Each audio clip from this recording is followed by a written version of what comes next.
Alrighty, all good? Yes, sir. Alrighty. Well, welcome on in, everyone. My name is Justin. I'm a independent contractor and a content creator, currently contracted through Caffeine, and as well as Concord Education. They've invited me today to give a little bit of a talk and workshop through esports streaming. So we'll just get right on into it. So, what are esports? So I'm sure, as plenty of people are in this space know, esport games usually rely on competitive nature. So in the typical sign of whether it be a 1v1 or a team v team, esports pretty much are always encompassing the competitive co-op, or sorry, multiplayer nature. Esports are usually live streamed on whether it be platforms or pre-recorded, uploaded on YouTube, or even put onto personal websites and stuff like that, depending on the organizations. Esports also come in a very, very large amount of sizes. So sometimes you'll hear about esport teams and organizations that are huge, like FaZe or Optic, or some of these like massive, massive names that you probably have heard of plenty, whether it be from Call of Duty or Rocket League or even Overwatch, or I think even games as like Dota or League. But all in all, when it comes down to esports, when you were a kid or, whenever you first got into playing games in general, because that's all esports are, they're just video games, you did it for fun. You didn't do it to try and win money or to try and win a competition. It was just all pure enjoyment. And as you developed and, got older or found a love for video games, you kind of, push towards that competitive nature, or maybe you wanted to make a name for yourself or make some money on the side or whatever the case may be. But all in all, that is the idea of esports. So we came here to talk about esports streaming specifically. So we're going to move on into streaming. Streaming has multiple different identities, whether it be on the internet or if it is taken into context for television. But for the most part, when it comes to internet streaming, we've really only been vastly able in the general community to live stream to a website within like the past 15 years. You go back further than that, you don't really see anyone just being like, hey, I want to go throw my stream up on a site, back when Twitch was Justin TV. But all streaming has to do with live streaming to a platform.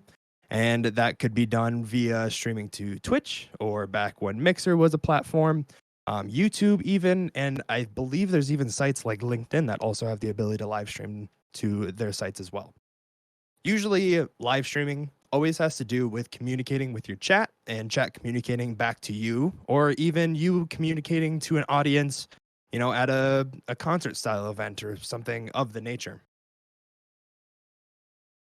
Usually all live streams are either pre-recorded, recorded, or put up on a site as VODs. So in the case, I'll use Twitch. Every time you go live, you have the option to save those recordings as VODs, and you have the ability to go back through and either download those or rewatch them. And you can also link them to other people with URLs or even emails, stuff like that. And this is actually kind of funny because I had the opportunity to speak with another coach and content creator here at Concord named Jam and Joey. And he gave me a really sweet analogy talking about live streaming, specifically with campfires. When you think about general live streaming and if you're in the nature of it, you think of names like Pokimane or XQC or Moist Critical, these really large names who have created brands for themselves as well as just a full-on livelihood. And we can attribute live streaming to these communities being separate little campfires, or in most nature, large campfires. But no matter how large a campfire can be, it always has multiple side communities that trickle all the way down to people, having these tight, intimate connections with viewers, whether it be 5 people or 20 people, and they work all the way up to the big names that I was just speaking with before, where they'll have thousands of people that are watching hanging around, communicating in this community, all being able to just hop into this campfire. As well as you could start your own campfire. You could have your own little side community that you start that you would be able to invite whoever you want to join it. The whole point of live streaming and in this nature gaming is, again, just have fun. If you don't enjoy what you're doing, are you really, should you really be doing it? Obviously, there's different philosophy that you can follow behind whether or not you should or shouldn't do something. But as long as you're enjoying the creative process and the rigor it takes to be an esports streamer or just a streamer in nature, you have to enjoy what you do. So I very much throughout the rest of this am going to stress just have fun. That's all it really is. Just enjoy what you do, and naturally, passion will follow suit. Next, we are going to move on to where we see esports. So, I'm sure people have heard in the past that you could see esports anywhere from obviously ads, whether it be on Twitch or other sites that have brand or ad deals, um, displaying certain products or certain likenesses that they just want to attribute with a brand. And a lot of the time that you see esports is, you go onto Twitch and you see that the Counter-Strike Global Offensive tournament is going on right now. And you see it almost on like the front page. Live streaming sites are very, very much so a lead advertising for esports in general.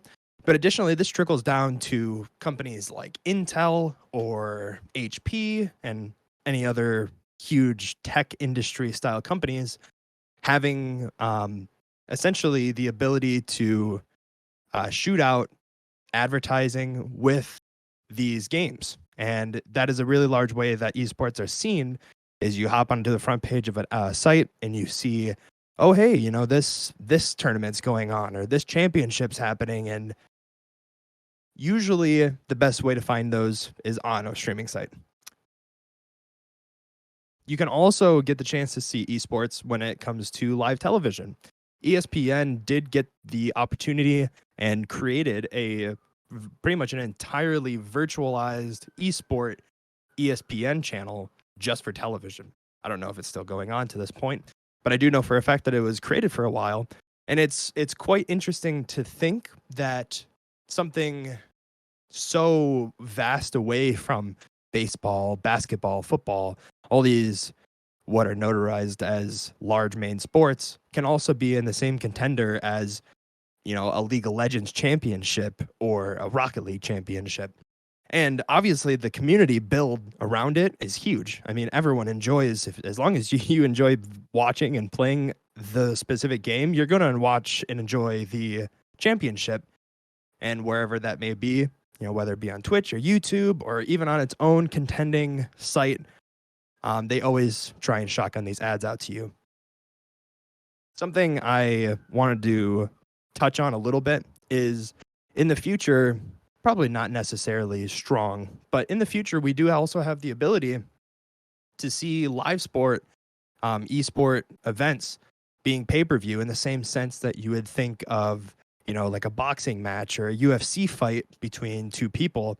You might be able to have the same opportunity to pay to watch a esport event in the future, whether that be something that a company wants to go down or whatever the case may be. But it's just an interesting thought to think about esports getting to such a large point in culture that people are starting to almost watch it like it's TV. And as we develop more into a digital space and we have the internet to our disposal a lot more often, you are going to start seeing the nature of esports and streaming getting a lot more tied in to your everyday content consumption, what you watch or what you see and what you enjoy. But we'll move on here. Next thing I want to touch on is how do you start esports streaming? So if you yourself or someone you know or maybe a group that you want to continue working with esports in or streaming, What do you want to like? What do you have to do to get to the spot to be able to do that? What do you do when when you want to start pushing for an esport organization or a streaming team? Apologize, taking a drink. Um, it all starts with downloading all of your programs or any files that you need. Obviously, there is a very, very in-depth process to download OBS, which is a software that you use to stream. Doesn't You don't need to use OBS, but in this case, and personalize that to your liking, to your organization's liking, to your team's liking. It takes a lot of time and a lot of customization and a lot of work to set those up. So I'm glancing over it now, but I am actually going through and creating a pretty in-depth PowerPoint that in the future hopefully will be available for everyone to use here at Concord. But it is a very tedious but very prosperous and rewarding endeavor to go down to create and display your own stream canvas. So once you understand the basic of creating your OBS, setting it up, getting everything the way that you want it, once you're ready to shoot out that content to the internet, you have to start coming up with an idea of what you want to do for a game or a team that you want to join, or maybe an organization that you're going to start working towards. Obviously, in this case, if you're going to be doing your own stuff, you would want to create your own team, and then that would all be, kind of held a little bit more personal for you. If you want to reach out to an organization, I'm sure a lot of these things are probably already pre-set up for you. But of course, every scenario is going to be a little bit more unique than the other. But once you find the team or game or, the niche that you're going to be locking into and what you're going to be focusing on for your esports stream, you have to choose a platform. Where do you want to stream? Do you want to stream to Facebook? Do you want to stream to Twitch? Maybe you want to take a little bit more of a professional attempt and start streaming on LinkedIn, and you want people to see that kind of stuff. It really depends on the kind of content that you're producing, as well as what direction you want to take it. If you want to watch or if you want people to watch content that are more snappy and they just kind of are scrolling down their feed and they come across it, Facebook obviously has that opportunity for you, where Twitch has definitely kind of staked its manner in a gaming esports kind of community.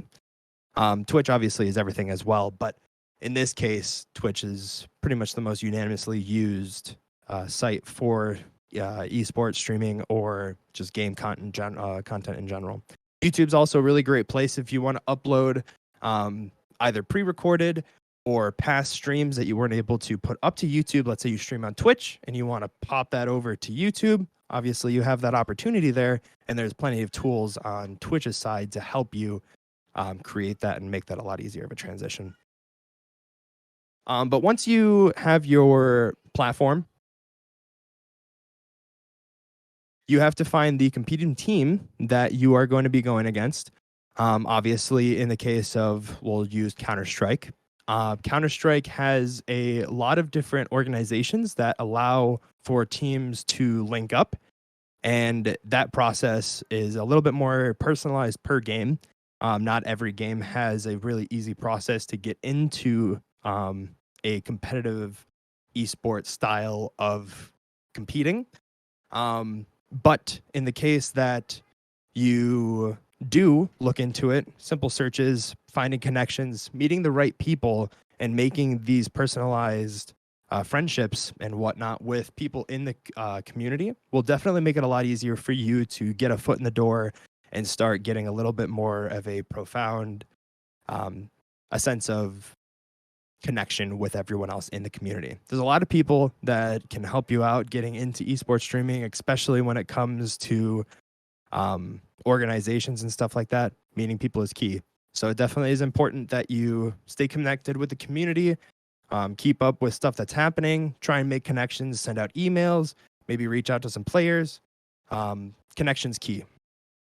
But by far, the most important thing that you need to start doing as a content creator or a esports streamer is you're going to want to produce content. One of the hardest things that a content creator comes across is the inability to create content that they want to upload to the internet. So example is, you may have a great idea and you really want to push for it, but something on your end stops you from wanting to upload that or to do a stream based on that or something along the lines. As long as you get past that hardship of, maybe thinking that what you're creating isn't good enough, or, what's the point? Something no one's going to watch it. Throw it up there. Someone's going to watch it. Someone's going to like it. And whether or not you think it's good or not, it's completely up to the public eye to be able to determine whether or not they like it or they don't. And that is something that you can't control. But what you can control is the ability to produce that content. And the more you put out there, the more opportunities you're going to create for yourself, as well as you're going to be leaving a digital footprint that will allow you to have a little bit more, hey, look what I did in 2013. Totally throwing out a random year there, but the idea still stands that you get the chance to have a repertoire and you can show and display yourself, no matter what year or what time it was. If you have that content up on the internet, it's always going to be there. Alrighty. So once you have your team all set up, let's say, you're starting to do some events, or you have, some games, some scrims matched up. What do you want to do for promoting?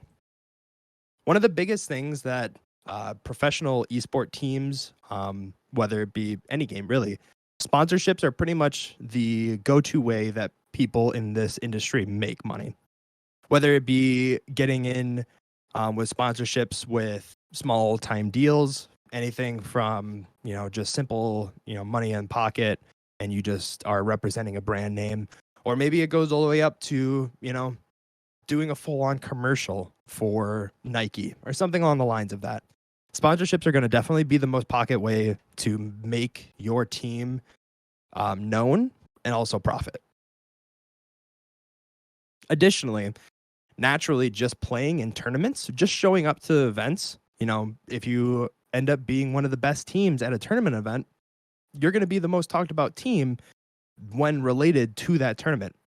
And that also trickles down to championships. If you were to continue to go to tournaments and you keep on winning and you keep on getting on and you push towards championships, and let's say you end up taking home, the gold trophy and you're number one in whatever game it may be, everyone's going to be knowing about you. Everyone's going to know your name. Everyone's going to be like, oh, the 2023 XYZ winners, this team, they're going to know you. And not only is a community and viewers going to know you and people are interested in the game, but additionally, companies who are trying to financially make money off of the industry are also going to be interested in looking at you because you're a big name, people know you, and they want to get with you. They want to have some type of coots, get some type of branding deal going. And that kind of trickles down into sign-on opportunities where, let's say you do end up having a scenario where, you get really far in a championship, or you have some really big break in a match, or you get really viral or something. These companies can have sign-on opportunities for you that will allow you to do things like I said before, whether it be commercials or maybe even product placements. Maybe you're going to show up on advertising for, I don't know, Ritz crackers, something. Any random product, you would be able to have the opportunity for them to either approach you, or maybe you can even reach out to them. And, you'd be like, hey, we've been doing this. This is how long we've been doing it. Here's maybe some numbers if you want to, sugarcoat it. Maybe you want to get some socials in there or something. But promoting your team to bigger brands in the industry like Intel or, these really big tech companies definitely have the ability to boost the notoriety, but also the overall acknowledgement of your team. Obviously, this is talking on a very large scale, but this is something that I think is possible for any team. As long as you persevere and you push on and you end up making it to these levels, there's a lot of doors that open for you at that point. So definitely something to look into. Promoting your team is one of the most important things you can do as an esports team, but additionally as, your own personal PR rep, I guess you could say. But all in all, the number one thing, this is the third time I'm getting to it, is just don't forget to have fun. You're not going to be sitting here probably playing video games for the rest of your life or competing with video games for the rest of your life. And eventually there's going to be a point where you're probably, you might stop playing, you might have a family, something might happen where you no longer have the time or the ability to just play video games. And you always have to remember it is just a sport and it's still just a game.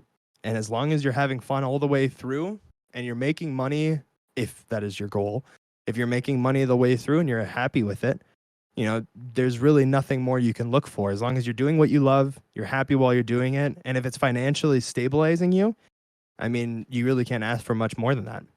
And at the end of the day, no matter how far you went or where you got or what you reached or what you obtained, the journey taking along the way is by far the best. Those memories will live on with you forever. Let's say you take out a tournament, you fly out to New York or whatever. That trip will always stick with you, and as long as you just remember to enjoy the journey and have fun doing it the whole way through, it's going to be an amazing process. And there's always bumps in the road, but no one ever said life was going to be easy. Life's a roller coaster. So, all in all, just remember everyone else that's working around you, they're doing the same thing that you are doing, trying to make a living or just trying to have fun while going through, the journey of esports or streaming. And you just have to remember to be a good sportsman. Be a good sport. Be the person that everyone else wants to look up to, because you may be a role model for plenty of other people. And having a positive mindset out on video games is probably one of the most powerful things you can do to aid yourself and your team to victory. I'm going to throw up this questions panel, even though I don't think we have anyone for questions. But guys, thank you guys so much for coming in and watching the workshop today. I really appreciate Concord having the opportunity to do this. I have a question. Yes, what is that, Joy? My question is, how long have you been streaming? I myself, personally, have been streaming for upwards of 5 years now. It hasn't really been an easy, just streaming on the same spot the whole time. It has, in the early days, it definitely was a little bit of trying to figure out where I wanted to be. And I ended up being able to take an opportunity that I've been locked in with for about 4 years now. But you never know what the future holds for you. Okay, I got one more question. What's that? So within your 5 years of streaming, what would you say has been one of the most notable experiences for you in your journey? So I would say that there's two. There's specifically two moments in my time of streaming and having opportunities given to me. I just to preface, I haven't had any esport opportunities that have taken me anywhere. So specifically, this is speaking to streaming. But the first one would have been a world record that a group of friends and I tried to complete and did complete, to beat the world record's longest recorded live stream. And that was completed on Caffeine TV. We didn't formally get the Guinness World Record assigned to us, just given some technicalities. But rest assured that before the record changed, which it did change at this point, we did in fact beat the 202-hour mark on our stream. But the second most notable moment of live streaming was the first time I got the opportunity to meet multiple other content creators in another state. Me and a couple friends in the area here got the opportunity to fly out to Pittsburgh, Pennsylvania, and we were able to rent a Airbnb, and we were able to create content and essentially take a content creation vacation, if you will. And it was probably one of the best experiences I have had to date. It was a lot of fun. It was amazing meeting people that I've never met before, but I've talked to for a year or two. But yeah, it was a really awesome opportunity. Well, thank you oh so much, Fallen. I really appreciate that. And I really enjoyed all your words on persevering and pushing on. I definitely agree. And I think everyone who's watching this will also agree that at the end of the day, we're here to have fun. And thank you very much for repeating that. Thank you very much. Yeah, no, absolutely. Thank you so much for the opportunity to come on here and speak some kind words. Great. All right. Well, if we don't have any other questions, we're going to wrap it up here. Thank you, everybody, for being here. And thank you again, Fallen. And we'll see you hopefully moving forward. Absolutely. Have a great rest of your night, everyone. Thank you.